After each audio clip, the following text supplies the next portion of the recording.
10,000 টাকা শর্ট পড়েছে, টাকাটা দাও না।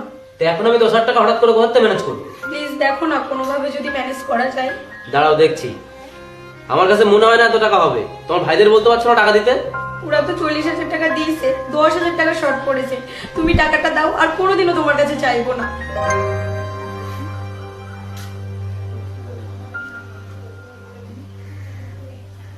তিন 3,000 টাকা দিচ্ছি, আমার কাছে এর বেশি আর হবে না।